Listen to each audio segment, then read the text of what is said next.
Good morning, everybody. Good afternoon. It doesn't matter. This is an asynchronous recording. It's good whatever time it is when you see this. But hi, it's 95 degrees outside today.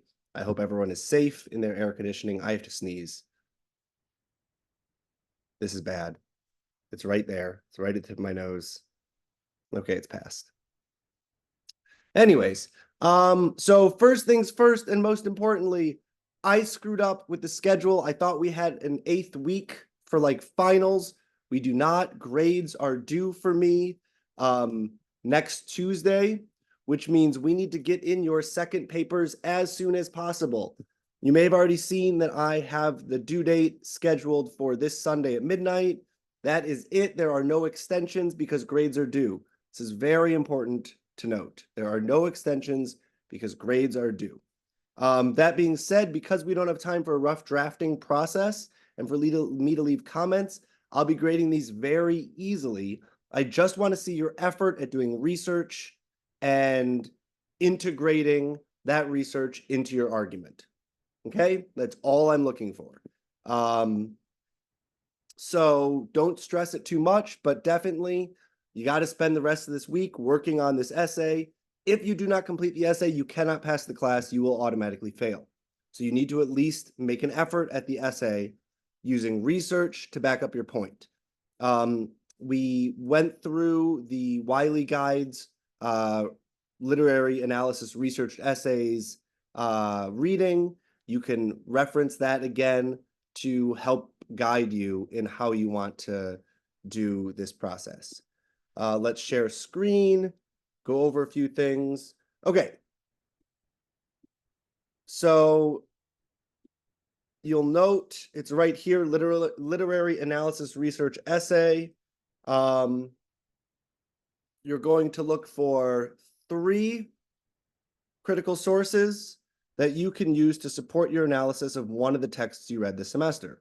One of the texts can be one poem by Hanif Ordonez, or one of the short stories, or one of the poems about Palestine.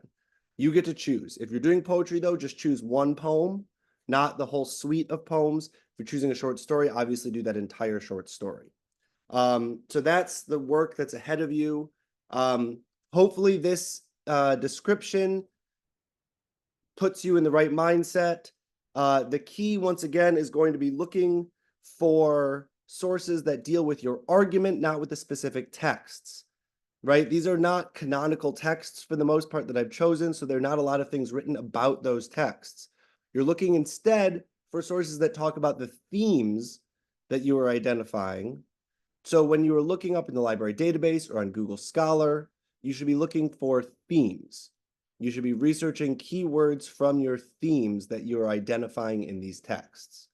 And then you can use that as said here. General statements by critics have been used to establish the background of a more specific claim you want to make.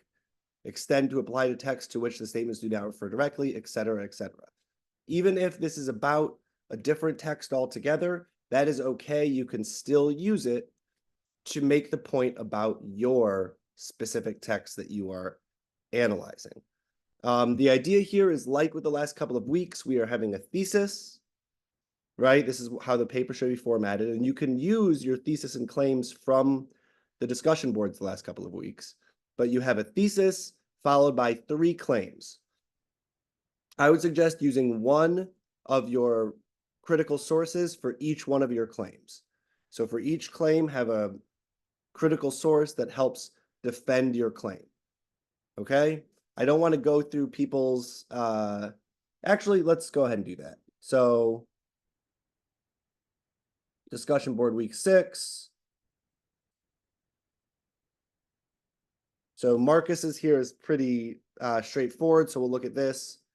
Thesis: the perseverance of the human spirit is amazing in its endurance of pain and suffering. Now, Marcus, you got to make sure that you're talking about the fact that Hanif Abdurraqib's poems, or specific poem, speaks to this perseverance, not just that the perseverance exists, right? So this is for everyone. The thesis can't just be an idea. It has to be in his poem. How can Black people write about flowers at times like this? Hanif Abdur-Rakib argues that the perseverance of the human spirit is amazing and its endurance of pain and suffering through, and then say what Hanif does to show this. And once again, let's choose one poem at a time. So name a poem, touches on racism, drugs, and violence associated with being Black. Okay? You're going to have to say how.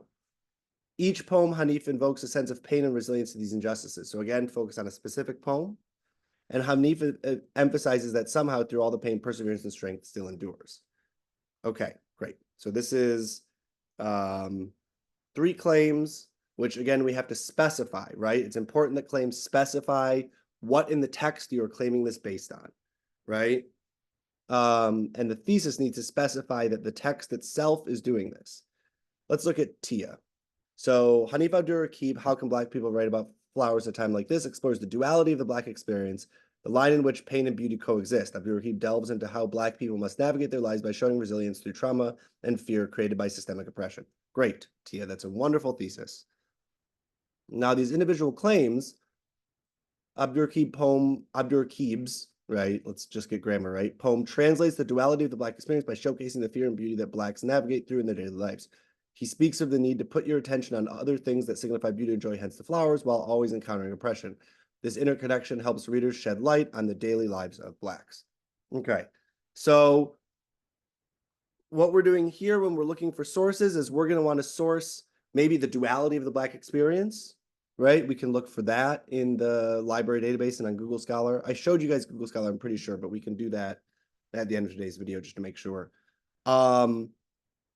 We can look for beauty, African-American literature, joy, African-American literature, right? Joy, Black literature. Look for instances of joy in the critical writing. Okay, next one. Abdur-Rakib argues for the Black artistic expression of duality through the structure of the poem, capturing both fear and beauty. By choosing to write non-traditional poem and instead focusing on the freedom that Blacks gain to desire away from systemic oppression. Use of flowers among trauma reflects the ability to be resilient in situations that are disadvantageous to Blacks. Okay, great. So now we're here talking about using form in strange ways.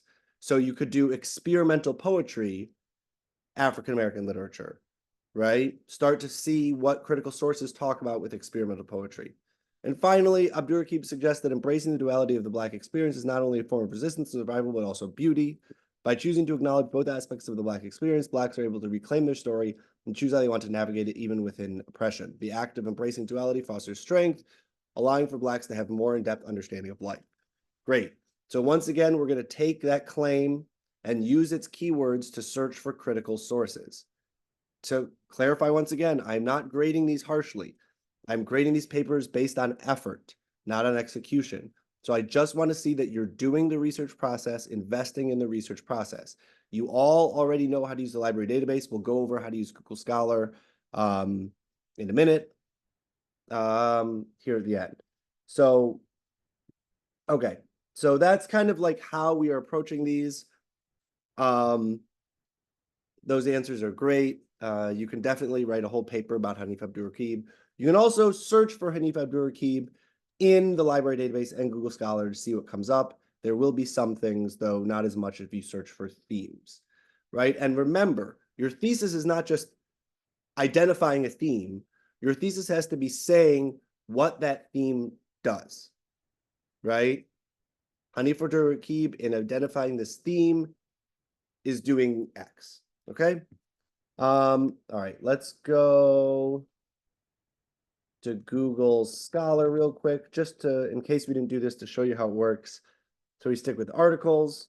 We'll do with Joy, African American Literature. We have a whole bunch of articles, obviously. And the key is just to look through all of the titles until something seems like it's around your claim. Click it, and then invest in the work cited and the cited by. So right from the start, this sounds a lot like what Tia is talking about. Sorrow brought forth joy, feelings of faith in African-American literature. Right? While that has to do with religion specifically, and Hanif only touches a little bit on religion, this idea of sadness or sorrow bringing forth joy is really interconnected to what Tia was looking for, right? So maybe this would be an article that would be useful. Black Joy, Stories of Resistance, Resilience, and Restoration. Great. Again, Pleasure and Joy, Political Active, that's a little too niche. But again, we just go through over and over and over again and looking for what we're looking for. We can also specify poetry. Black aesthetics and formal innovation in African American poetry. That's great. Look at that. Formal innovation. So that means that other claim that Tio is working with about how Hanif uses form differently in order to express something. You can use this article right here by Evie Shockley.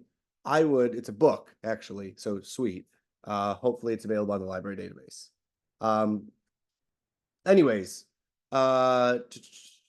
okay, let's go back to here. Okay, hopefully you guys are comfortable with the research process. As always, send me an email if you are having some challenges.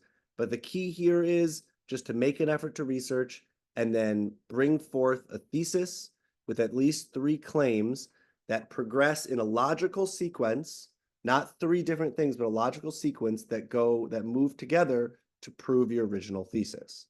That is the goal of this essay. Aside from that, just about everyone has their work in. You've got a couple more days still to turn in your annotations and your discussion board before the week is lapsed.